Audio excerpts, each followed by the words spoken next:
DooBeeDooBeeDoo. Oh, who's this monk sitting in front of me? Who is it? Monks, they don't normally wear white, actually. That's true. But my name is Spruance. We are at Poisson Rouge, and first time that I met you. Indeed. And your band, the Secret Chief 3. And being honest, when I came and I saw you selling CDs before the concert, already 1 hour before, I was really surprised that the musician himself is selling CDs. Mm-hmm. Could you tell me why you do that? Don't you have a manager or somebody who could sell the CDs for you, Actually, so that you can concentrate on the show? No, in fact, we have no management. We have a booking agent, but we do everything ourselves. Our violinist drives the van all the way around the country and does the tour managing, and I do the merchandise booth. I have help. We have other people who help with it, and we all have our tasks that we do on tour.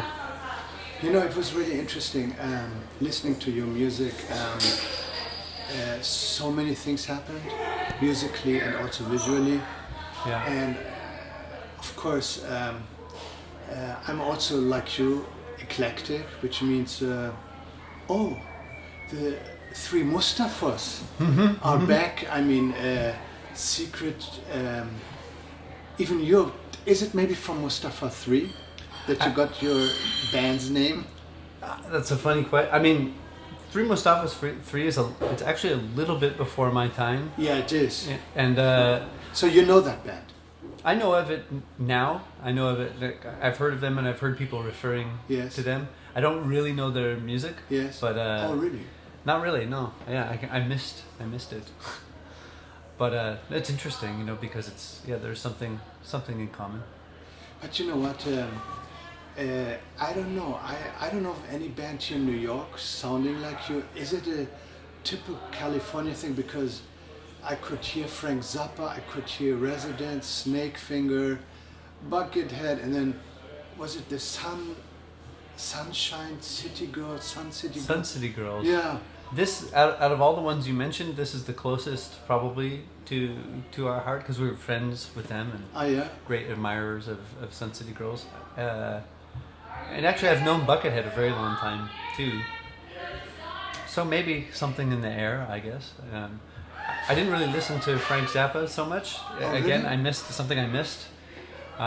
But we have I think I listen to a lot of the music that Frank Zappa listened to.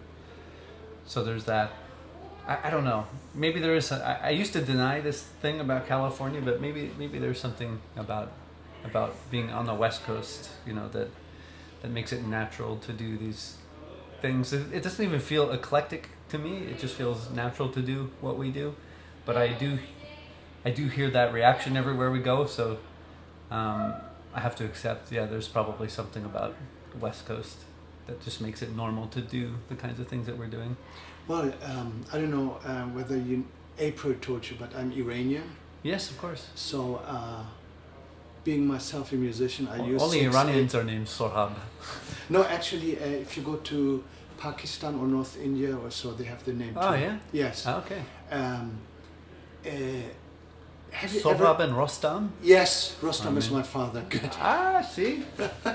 So, how did you get in touch with Middle Eastern music, rhythm? Have you studied it before, or? In fact, I have not formally studied music, or traditional Iranian music, or any Middle Eastern music.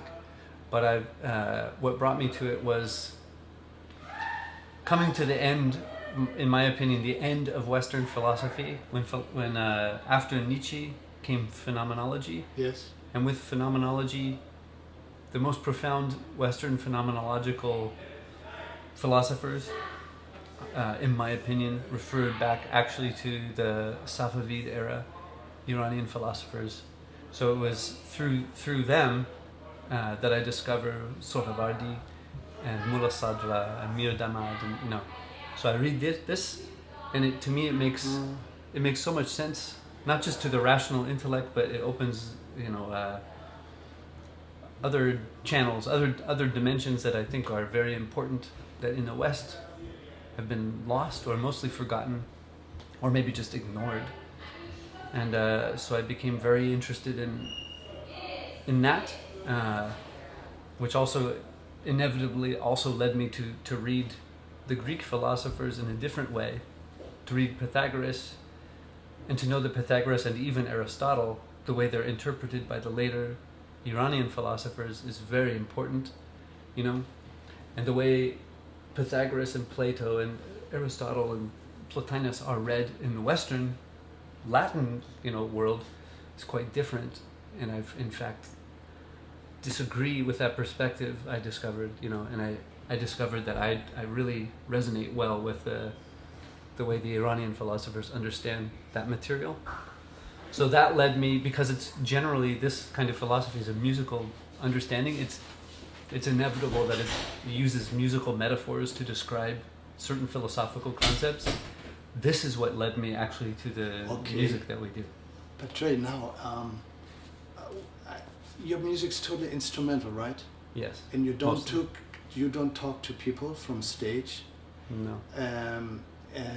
So it's just your band, your instrument, which talks. But why don't you have any vocals in your music? Because Persian music is poetry first. Yes. So. Yes, in fact, when we're not doing, like, right. For example, we don't do any Persian music. No, what I mean is that you have no vocal in your music and basically instrumental. Does it have a certain reason? Can you sing, by the way? Probably the reason is that that we're not really there. You know, I would say that I ask the musicians to sing through their instrument. Yes. And this is the language we use, but I wouldn't dare to pretend that we do it in a way that the way a ghazal is sung, or to recite Hafez or something. Yes. We're not there. No way. So why pretend? Right. It's you can't. So we can do what we can do. The first 3 tetrachords, we don't go past a certain limit. Actually, we keep it pretty simple. And why Secret Chief? And then in the monk outfits, you know what? You look quite good. I mean, well, you have a cute face. Your beard looks sexy. I mean, why don't you show? Why in that outfit? Are you shy? Is the band shy, or is it just a No, we're not. Presentation? I think you can tell we're not shy. It's it's actually consistent with the idea. It helps us focus, I think, on a common goal. It actually unifies our attention. Right. And it also enables you to sort of to go. It's not so much that you go outside of yourself. It's actually that you go more inside of yourself. Okay. Which I think is important to be able to do, especially when there's like screaming people, and the whole night is full of like chaos, and if maybe the one moment that you're actually able to internalize is when you are together, but you're separate in your personal space, and then you come together through the sound that you're making together. I think it's very helpful.